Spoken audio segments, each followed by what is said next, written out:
Want to watch some anime movies?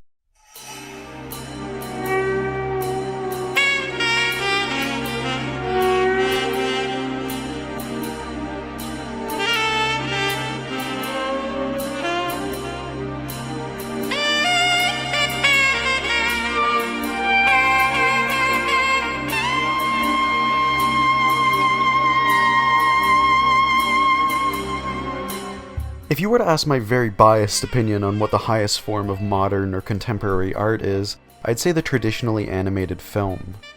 You could say something like a painting, a great piece of music, a good performance, or a good piece of writing, and you'd be totally right. But why choose? Within a great animated film lies some of the best art you've ever seen, some of the best music you've ever heard, the best voice performances in the business, and some of the greatest stories in modern history. On top of this, the act of animation itself is also its own kind of art, with techniques that aim to create one of the most enchanting creative illusions of the modern age. I have a weakness for animated pieces that focus mainly on the animation itself. There's some fantastic stories that are told through the medium, but I love when animation is mainly explored on its own merit. Sometimes you just want to see a bunch of cool shit happening. So here's some anthologies I like to put on when I need an animation fix.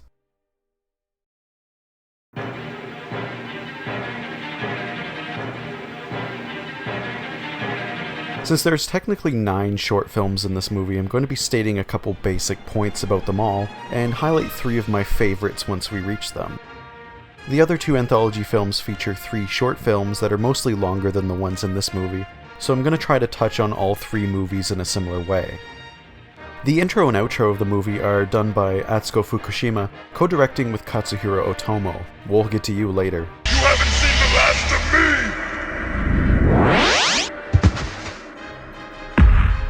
Fukushima's done some key animation work for things like Akira, some Ghibli films, including the recent Boy and the Heron, and some other films along the way, but it's really got that trademark Otomo destruction core going on, with the village being steamrolled by this destructive carnival of robots.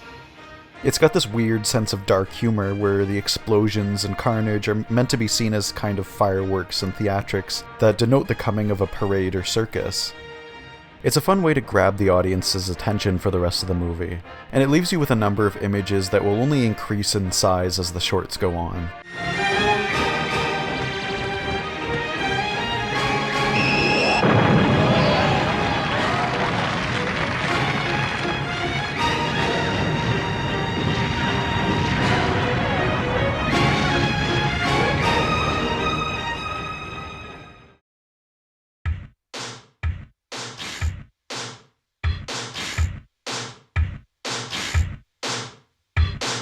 Second short is Frankenskiers by Koji Morimoto, who ended up doing a bunch of animation work for the other 2 anthologies I'm covering, directing my favorite short from the Animatrix called Beyond, as well as being the animation director for Akira, which is very apparent here. There's so many pieces of debris and machinery that are constantly moving around. Wires are sparking, devices are exploding, cracking, steaming, and falling apart at the seams. There's always more than one thing moving around in any particular scene, and it does a really good job at making this act of bringing a robot to life seem like some sort of supernatural ritual, with everything floating around as if enveloped by an incredible energy.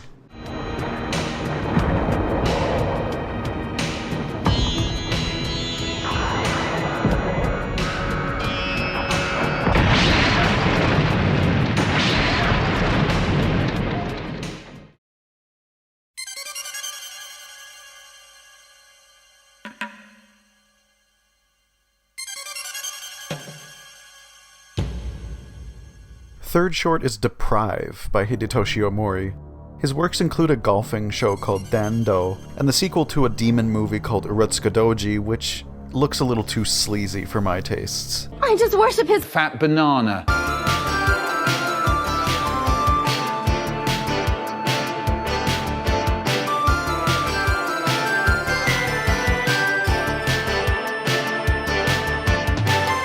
It's one of the weaker shorts of the movie, with this cyborg dude trying to rescue a damsel in distress from this 80s twink. It's essentially an excuse for a big action scene, and while a lot of it is fun, it doesn't really have much substance to it. It kind of just screams of stereotypical 80s anime.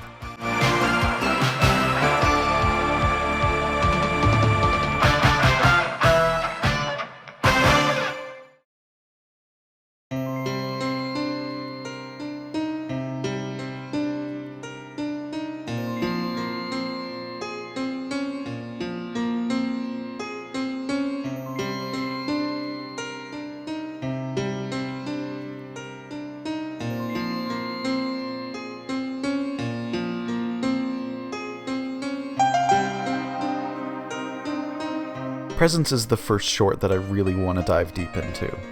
It's directed by Yasuomu Umetsu, who's worked on a ton of projects as an animator but is mainly known for his smut, directing pornographic action OVAs like Kite and Mezzoforte. While it is the longest short in the movie, I also don't think it needs to be as long as it is.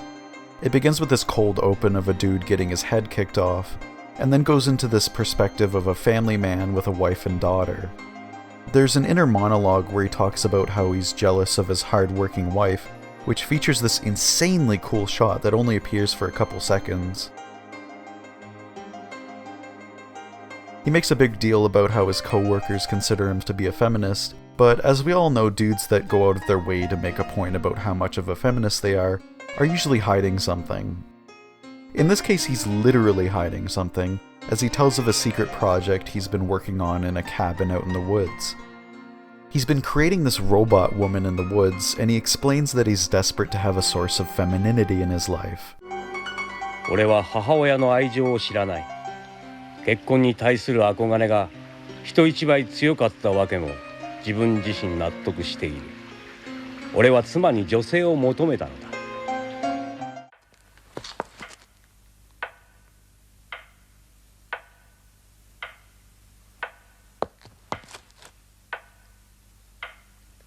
私に名前はないの。にゃお。Probably A minor. He acts all confident once she starts to activate, but the more sentient she gets and the more intimate she tries to become with him, the man starts to panic and ends up destroying her with a wrench. This is really where the short should end. It'd be such a great little contained story of this insecure little hypocrite of a dude who claims to be this upstanding guy, but is secretly trying to create his perfect little submissive waifu out in the woods, which completely backfires. It doesn't end here though, as there's a flash forward to the man being old and sitting out on his porch.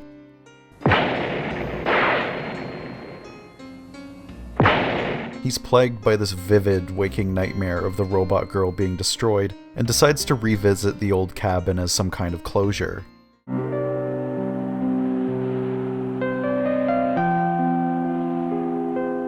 There's slightly too much given here, but it did give us some more great shots.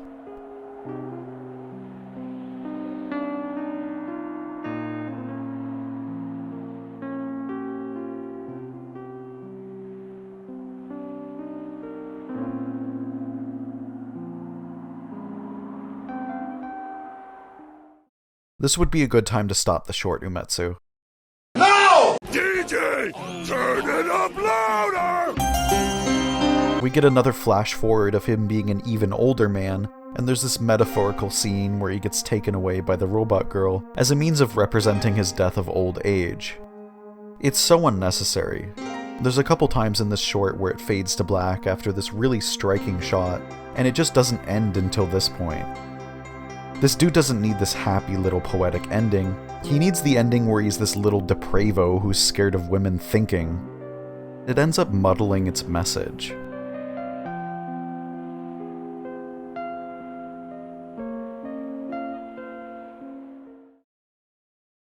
Well, that was a bit of a downer. But the movie has just the thing for that. It's Starlight Angel. Ah!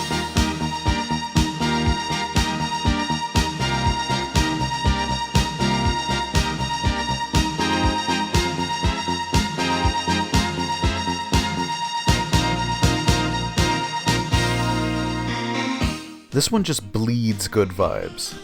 It's directed by Hiroyuki Kitazume, who is mostly known for directing animation on a bunch of the mid-80s Gundam shows, and for being the character designer of the original OVA adaptation of Megami Tensei. I swear I didn't expect to make an SMT reference in this video, but here we are. It focuses on a couple of girls having fun at an amusement park, and a little relationship drama leads to this parade robot defending one of the girls against this super mecha villain. You're all puppets of corrupt politicians and capitalists! It's this super comfy little feel-good outing, and a great little palate cleanser.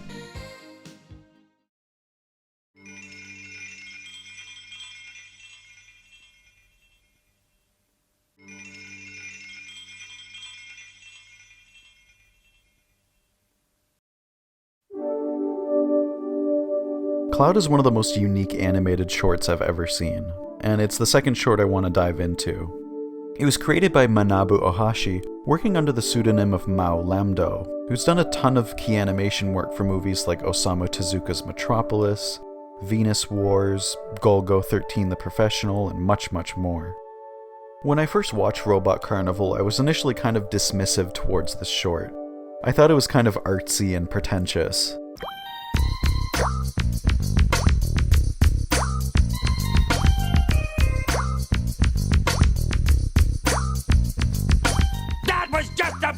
Cheap walk cycles! But the more I watched it, the more I learned to appreciate what it's going for.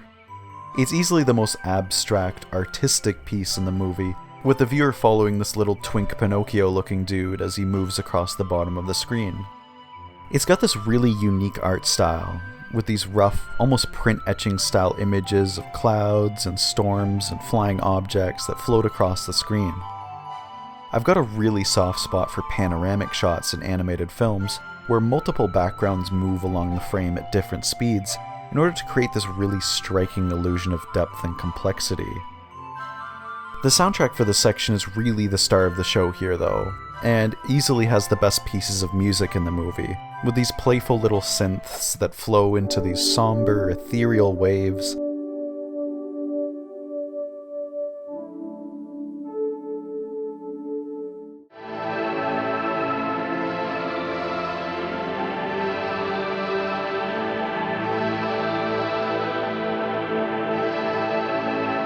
Dipping back into playfulness,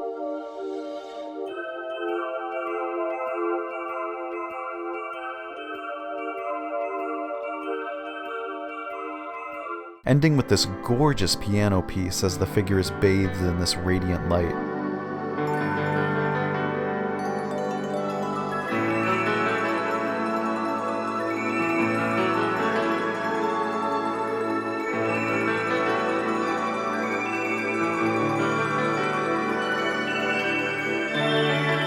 That's the good stuff. It's genuinely moving, and it feels more at place in an art gallery than any other piece in the movie, because it radiates this kind of high-profile children's book kind of vibe. It separates itself from the pieces in the movie that focus a little more on the robot aspects, in order to focus on this quiet and contemplative piece that I'd feel comfortable recommending to folks regardless of how familiar they are with anime.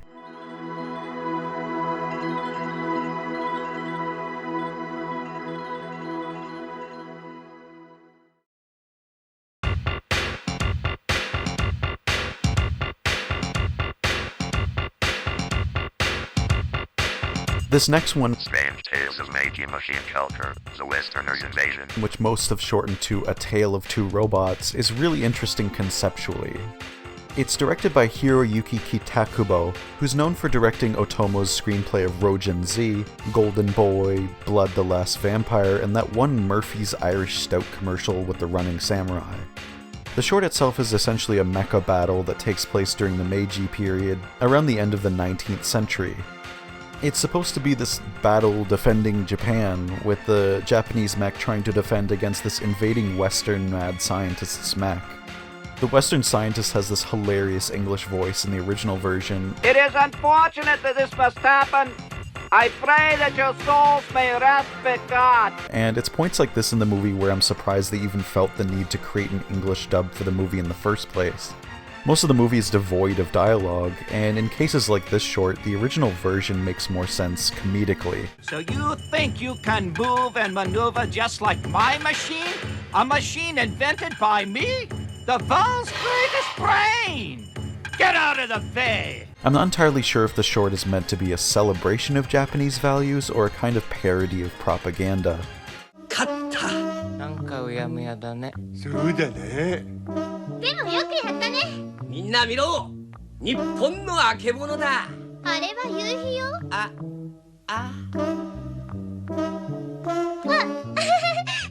It's not a bad short. It's obviously fantastic in terms of its animation, but it's a little confusing in what it's trying to say and a little uneven in terms of its comedy.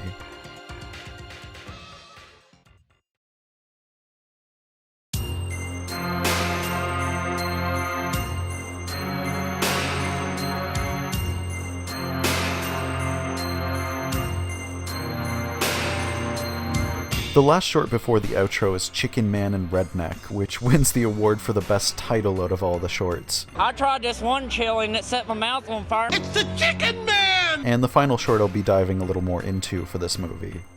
It's directed by Takashi Nakamura, who's done a boatload of animation work for dozens of projects, including background art for many of the Loop on the Third specials, key animation for Nausicaa, and background work for Akira, among many, many others.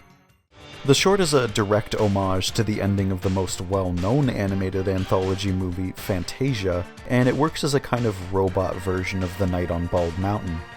After night falls, the city gets taken over by this giant egg robot, and with the help of this little shit, begins spawning grotesque robots all over the place. There's some fantastic designs in this one, as the city begins to crawl with pendulums, gears, and writhing robots. Most of the short revolves around a chase between this dopey dude with a scooter and the flying caped robot, which eventually goes into this segment where he's riding through this elaborate mechanical tangle of gears, pistons, and wires. Instead of a small town being haunted by dark spirits, it's a city that's being overtaken by this parade of demonic machinery. There's a lot of great shots that display this contrast between the city and the ruinous mass of metal that's trying to consume it.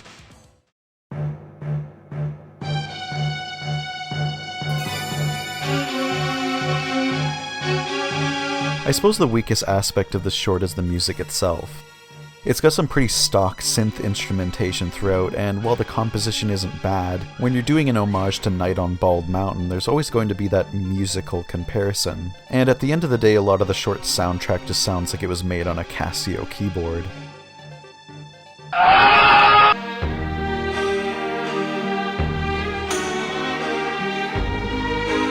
Already within this first anthology, we begin to see animators and directors that either were creating or would go on to create some of the most important works of their generation.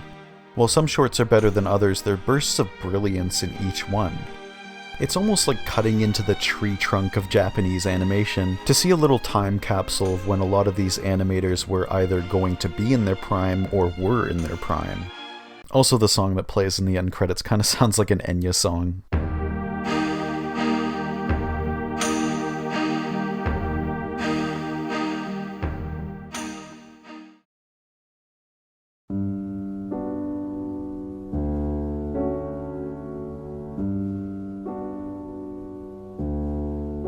Neo Tokyo is easily the best anthology out of the bunch, because it's short, and it doesn't drag itself into a lower level of quality by having shorts that are weaker than the rest. It's pretty hard to choose a short out of the three offered here that you would consider to be the weakest one, and with it being the length of your average OVA episode, it's really easy to digest in a short period of time. If Robot Carnival is like handing someone your resume, then Neo Tokyo is like handing somebody a really well-designed business card. Picked them up from the printers yesterday. This first short is Labyrinth Labyrinthos, directed by Rintaro. I'm mostly familiar with Rintaro through Osamu Tezuka's Metropolis, a film he directed working off of a screenplay by Otomo, but what I didn't know is that he has a rich history of directing things like the Galaxy Express 999 movies, and having a part in animating a lot of the famous early anime shows like Astro Boy, Kimba, and Captain Harlock. As such, this short doesn't have a conventional anime design to it, focusing more on offering an older-looking style of character design that would feel more at home in a show from the late 60s to early 70s era of anime. From this point on, it's going to be incredibly hard to showcase the best shots without showing the short in its entirety, because every shot in this short is fucking fire. The backgrounds have this beautiful, almost washed out style to them, and there's an emphasis on highlighting some of the more fascinating pieces of imagery with these glowing shades of red. The whole short is focused almost entirely on dreamlike visuals, where parts of it feel like you're seeing the world through the eyes of an imaginative child, and other parts just feel like a surreal trip through this alleyway of wondrous imagery. This is the most artistic piece of the three, and one of my favorite aspects of it is how a lot of the shots focus on moving the camera in a way that would be really challenging for an animator. Usually in animation there's a background piece and things happen in the foreground, but there's a couple shots here and there in Labyrinth Labyrinthos that are focused on just sort of moving everything around at once. It also works as a really good way of introducing the other two shorts of the film, because it sort of presents things near the end of the short as if opening up the curtains of a show. And once everything is over, it kind of does the same thing that Robot Carnival does, where it kind of ends the first short.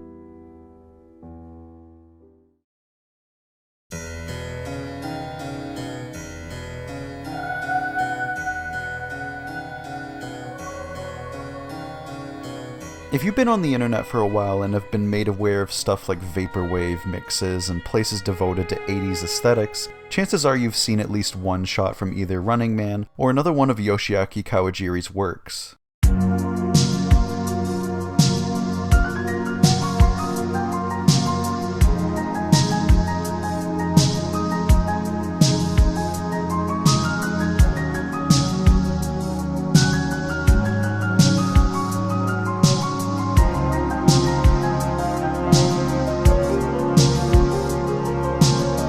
Kawajiri for me has always been the quintessential late-night Japanimation director, with movies and OVAs like Cyber City, Goku Midnight Eye, Wicked City, and Ninja Scroll being essential picks from that late 80s, early 90s era where Westerners were really starting to get exposed to anime following the popularity of movies like Akira. His stuff from a visual point of view is insanely polished and well composed, with his movies and OVAs usually focusing on a mix of exploitation-flavored sex and ultraviolence, all bathed in striking lighting and colors. I wouldn't necessarily recommend his works to everyone simply because his stuff can get pretty pulpy.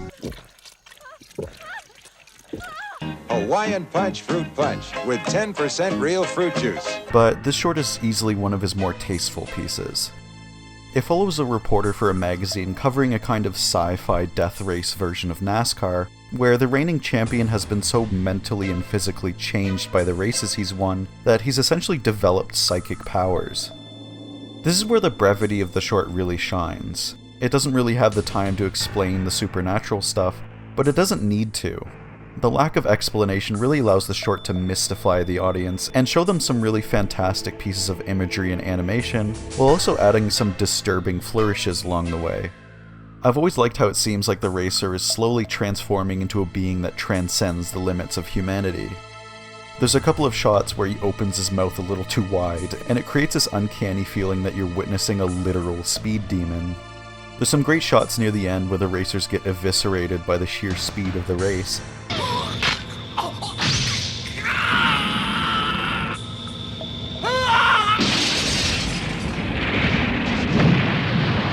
And there's this really striking image of the champion winning another race, but going so fast that he becomes this image of death and carnage as his car is torn apart. It's intense, and Kawajiri's works are always full of these striking, often horrifying images of violence and gore.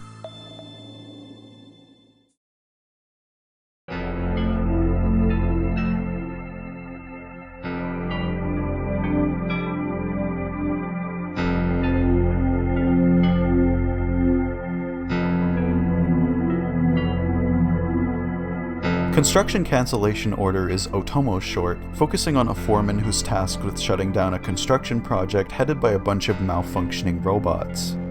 Much like the intro and outro of Robot Carnival, the tone is this darkly comedic descent into madness, as the foreman realizes that the robots are essentially driving themselves into the dirt. You can definitely tell Otomo was making this one around the time he was working on Akira, because the character designs and images of destruction are pretty similar. Alright, let's get some obvious stuff out of the way.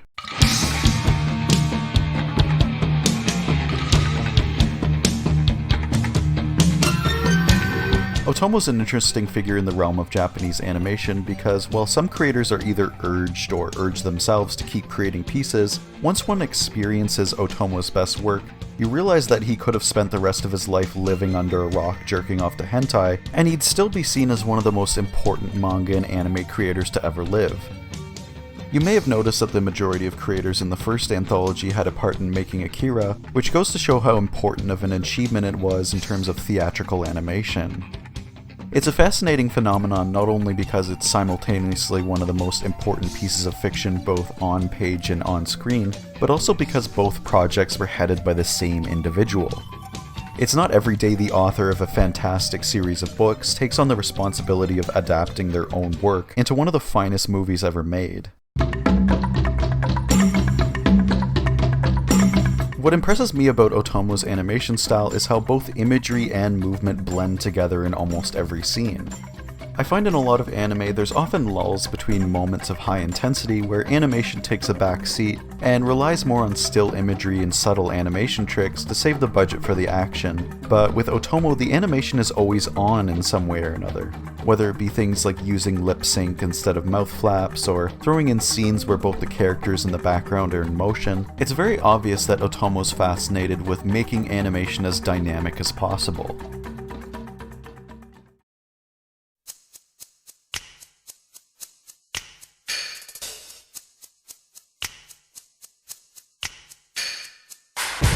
I'm curious to know what the inspiration for this short was, as the image of robots acting as if they're performing a clean-cut construction job while everything around them is constantly flooding and falling apart could easily be a metaphor for things like unchecked industrial growth. Either that or Otomo just has a fetish for crumbling architecture. After reading the Akira manga, I'd probably say the latter. There's some great Otomo brand destruction porn going on in this one, where robots are falling apart under the weight of this impossible project they've been programmed to realize. There's this wonderful sense of repetition and decay as the short progresses, as the head robot leads the main character through the same daily steps, all the while the living conditions for the foreman worsen drastically by the day.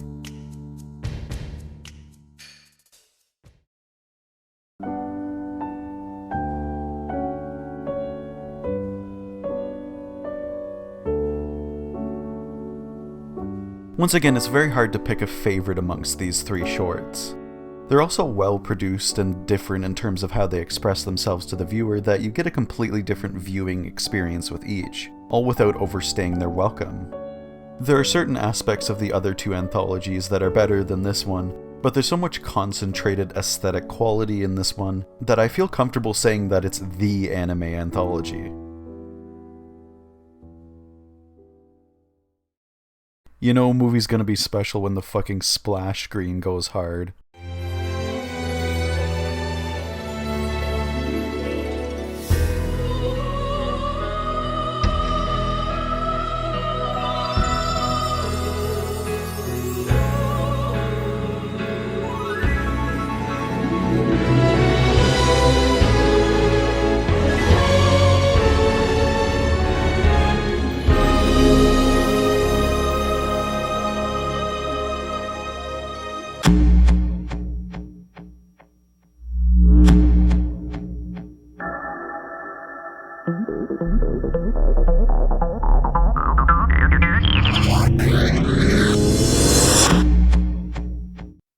It's clear that the first two anthology films were focused primarily on realizing pieces of animation, with sound effects and music sometimes feeling like an afterthought. But more so than the other two anthologies, Memories is meant to be seen as a well-rounded feature film. It's easily got the most production value out of all the three films, having the best balance between great animation, great scripts, and a great soundtrack. While a lot of the creators collaborated with Otomo in the first two anthologies, it'd be inaccurate to say that he was the main ingredient in the mix. He did his work on them alongside his contemporaries and co-workers, close to the time that Akira was being produced. But Memories is first and foremost the brainchild of Katsuhiro Otomo, with all three of the shorts being based off of manga stories that he had created.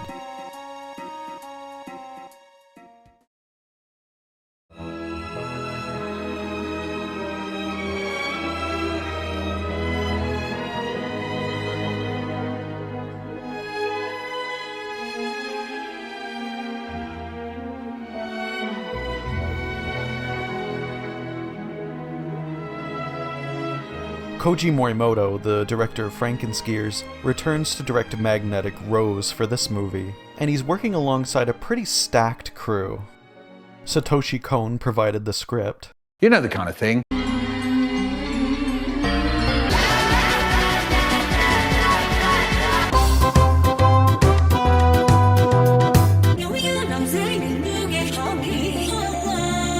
Yoko Kanno does the soundtrack. You know the kind of thing. We found a kind of paradise.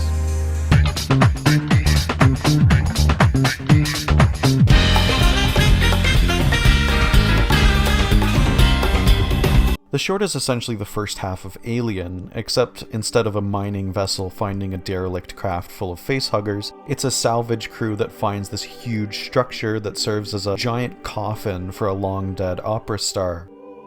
The whole conflict of the short involves this hologram-fueled web of illusions and snares designed to lure in spacecraft and their crew. And with a premise like this, you can easily see how Satoshi Kon was a great choice for the scriptwriter here. His movies usually involve this kind of blending between reality and illusion to create magical imagery that still manages to ground itself within the universe it's set in.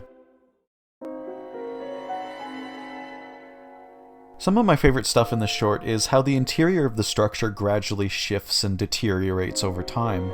At first it feels like this beautiful, antiquated building full of ballrooms, banquets, bedrooms, and gardens, but the farther the salvage crew goes in, the more personal the illusions become to them.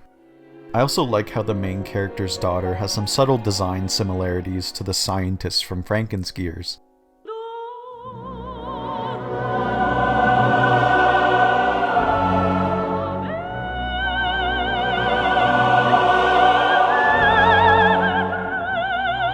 I'm not too familiar with opera, but Kanno does a really fantastic job with the orchestra work here, in order to create some really stunning operatic pieces. There's some great shots, especially near the end, where things really start to fall apart, and the VR-fueled ghost of the opera singer traps them further and further into this grand ruin, while the music continues to swell. Koji Morimoto, as we've seen, is really good at animating flying debris, and with him also being the animation director for Akira, there's some shots here involving the characters treading through filthy, garbage-filled water that always reminded me of some of the sewer scenes in Akira. It's the longest short of the bunch, and it really feels like it could have been made into its own movie if there's a little more meat to the story and characters. Either way, it leaves a really good first impression of the film, and is easily the standout piece.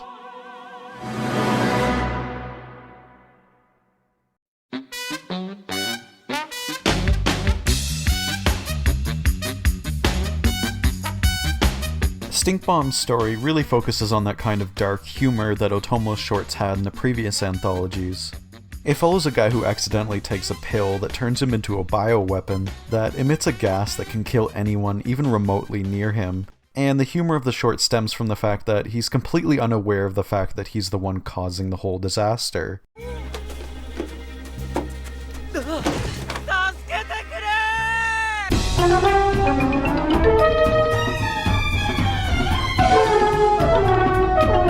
It's directed by Tensai Okamura, who did storyboarding and key animation for a ton of different projects, from Evangelion to My Neighbor Totoro to Samurai Champloo, Cowboy Bebop, to most of Kawajiri's movies. He's directed series like Wolf's Rain and Blue Exorcist, but what I know him best for is directing Darker Than Black, which is one of my personal favorite anime shows. It's surprising how the tone mostly works for this kind of subject matter. It's an incredibly serious and deadly situation that the short presents you with, but it's more focused on this dopey, confused guy that just so happens to swallow a secret government project. Funnily enough, it kinda has the same plot as the Beavis and Butthead movie. Jesus jumped up Christ.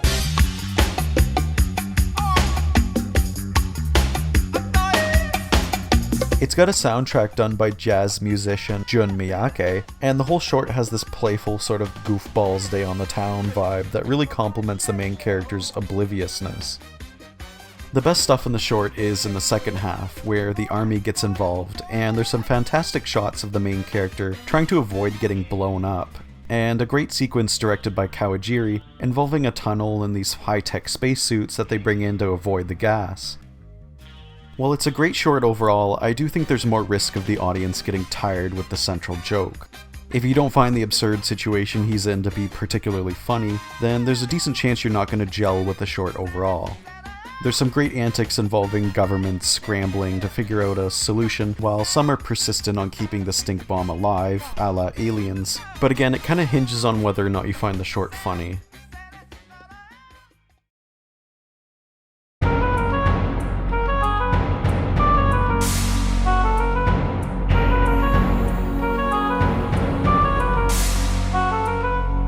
Cannon Fodder, directed by Otomo, is an incredibly interesting experiment of animation, because the entire short gives off the illusion that it was done in a single shot.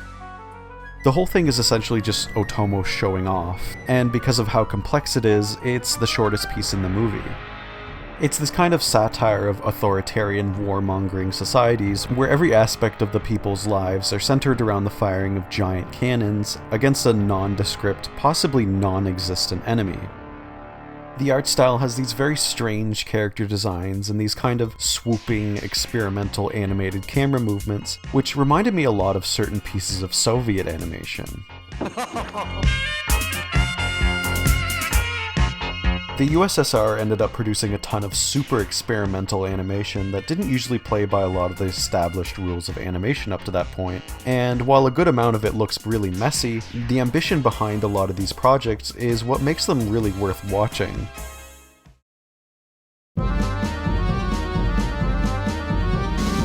It's this kind of ambitious animation combined with Otomo's attention to detail that really makes this short special. The standout moment for me is this unbelievable 360-degree shot of the cannon firing commander being lifted up to the main platform.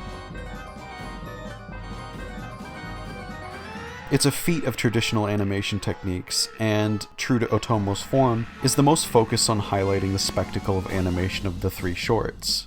But much like a lot of the shorts in the first two anthologies, the music kinda feels like an afterthought here compared to the first two shorts.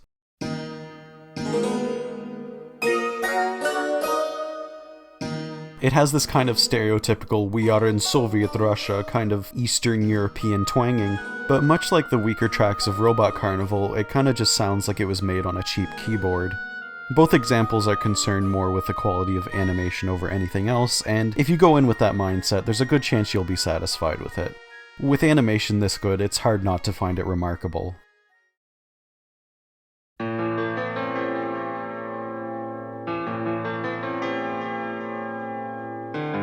Animation is first and foremost an art form, and I love the kinds of animated projects like these three films that feel like they fully understand that fact.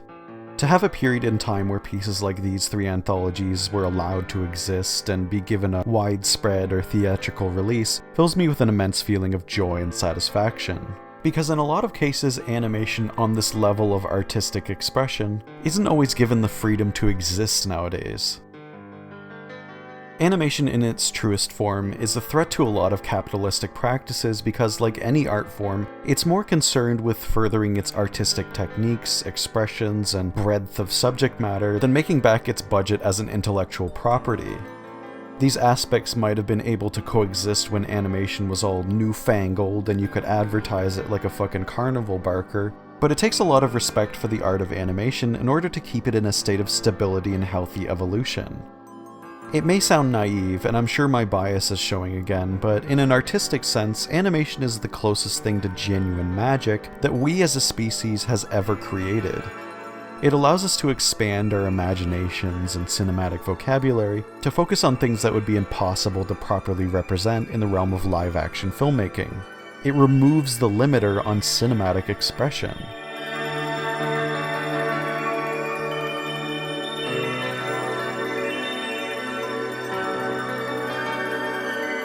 Anyways, I'm gonna go watch some hentai now. Bye! You've really become quite the slut.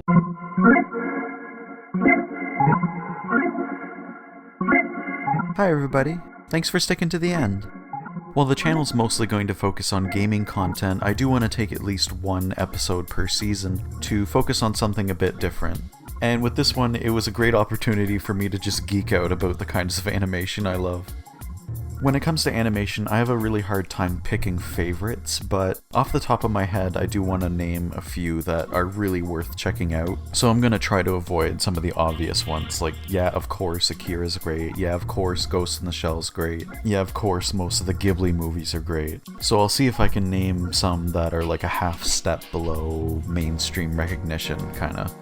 Mind Game by Masaki Yuasa is easily my favorite movie of his. Just a really beautiful movie about life and expression, and it has some like insanely creative animation in it. The original Lupin III movie from 1978, which in the West has been called Mystery of Mamo, is, in my opinion, the best Lupin III movie. I know a lot of people flock towards Castle of Cagliostro, but in a lot of ways Castle of Cagliostro plays it pretty safe. But in the original movie, there's a little more expressiveness in terms of character designs and set pieces, and it's a little more exciting and unpredictable than something like Cagliostro.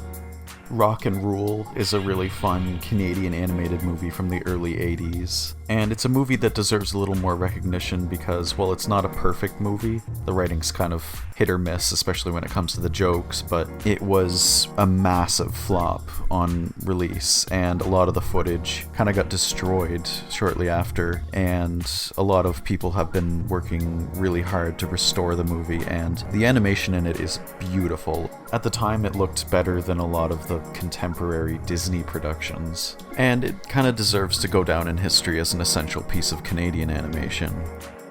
I've mentioned it a bit already, but Osamu Tezuka's Metropolis is one of my personal favorites just because the amount of stunning animation in that movie can often rival stuff like Akira and Ghost in the Shell. There is some monumental pieces of animation in that movie. If there are any pieces of animation that you really think deserve more recognition, I'd love to hear about it in the comments. I really appreciate getting to experience new pieces of animation, so any chance I get to hear about new things that I'm unfamiliar with is always a plus for me. Thanks for watching.